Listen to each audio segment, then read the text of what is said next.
President Trump is proposing large-scale banking sanctions and tariffs on Russia until a ceasefire and a final peace settlement is reached with Ukraine, as Russia continues to pound the country this weekend with missiles and drones. Joining me now, GOP Senator Lindsey Graham. Good to have you back, Senator. Thank you.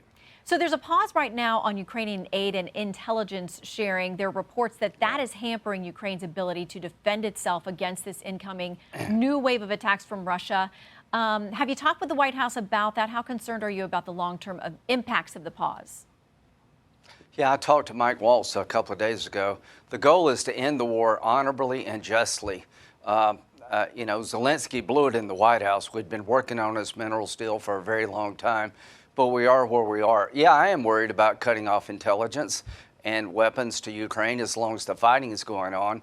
If we pull the plug on Ukraine, it'll be worse than Afghanistan. I don't think President Trump has any desire to do that. But until we have a ceasefire, I would give Ukraine what they need in terms of intelligence and weapons to defend themselves. In terms of Russia, I will be introducing sanctions on their banking sector and on their energy sector next week, urging them to get to the table. If they don't engage in ceasefire and peace talks with the administration, we should sanction the hell out of them, and I'll have legislation to do that next week. Okay, we will be tracking that. In the meantime, you mentioned the rare earth minerals deal that has been stalled after the disastrous meeting at the White House last week. Disastrous. But listen, you were one of the folks who met with President Zelensky before he went there.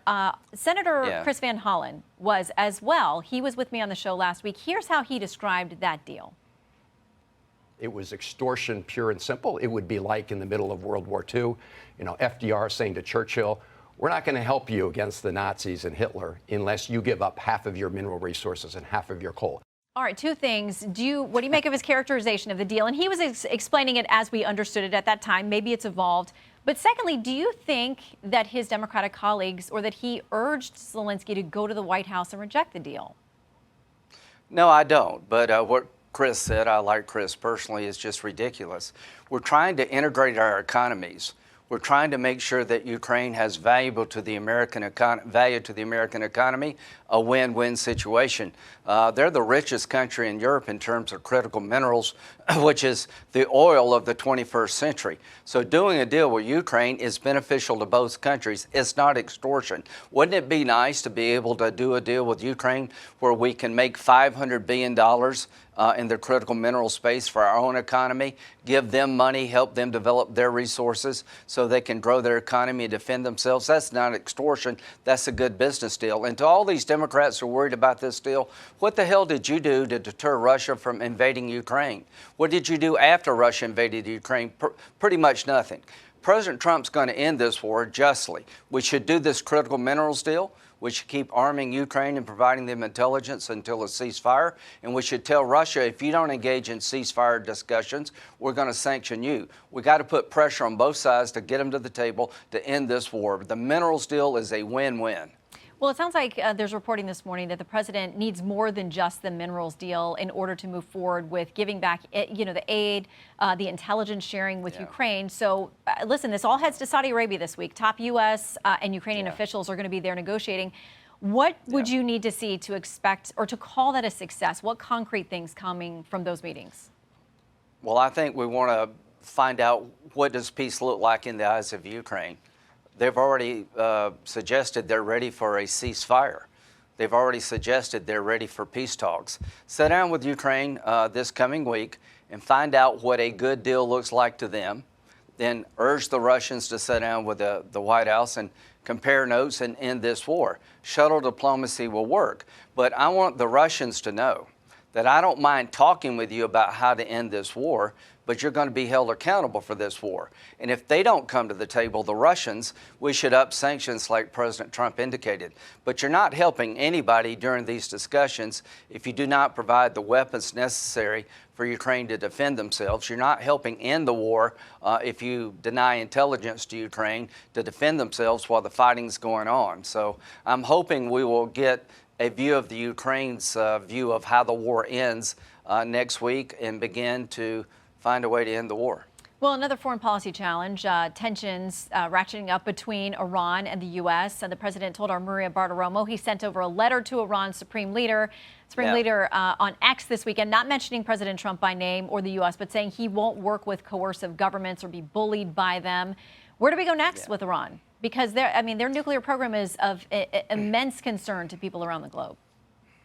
It's an immense concern to me. It's the most destabilizing event on the planet is for the Iranians to Ayatollah to have a nuclear weapon. He would use it to further his religious agenda, which is to purify Islam in his own image as a Shiite, destroy the Jewish state, and to drive us out.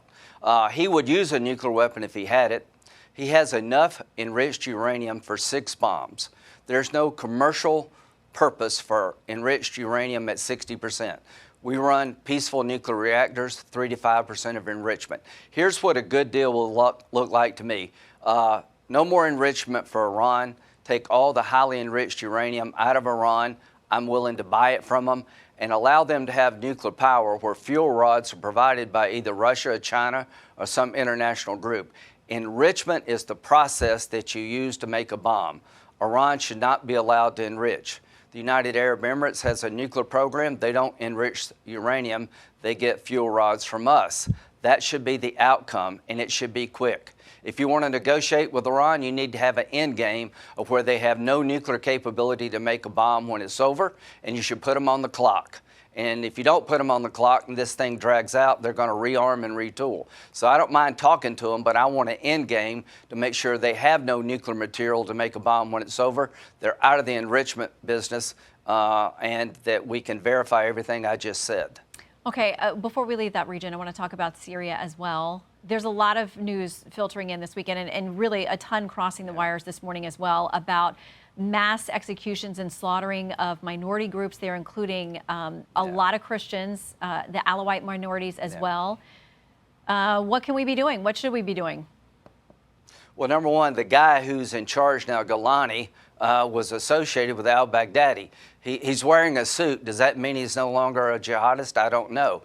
But their actions are very reminiscent of what happened in Iraq and Syria when ISIS took over. They're going after their religious enemies. The Alawites are Shiites. These guys are Sunnis. They're killing Christians. I am very worried. I would urge the administration to have somebody focused on Syria. Saudi Arabia is talking to Galani, the head of HTS.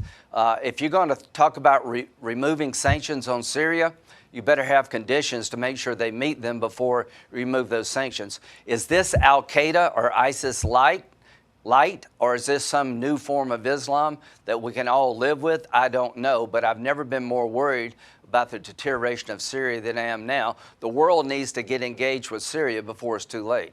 Okay, we got to go, but quickly, do enough Democrats vote with you in the Senate to avoid a shutdown on Friday? Yeah, I believe we won't shut the government down come Friday, but the CR is terrible on defense and the border. I want a commitment. We're going to have more money for border and defense before I vote for the CR, but I think we'll keep the government funded.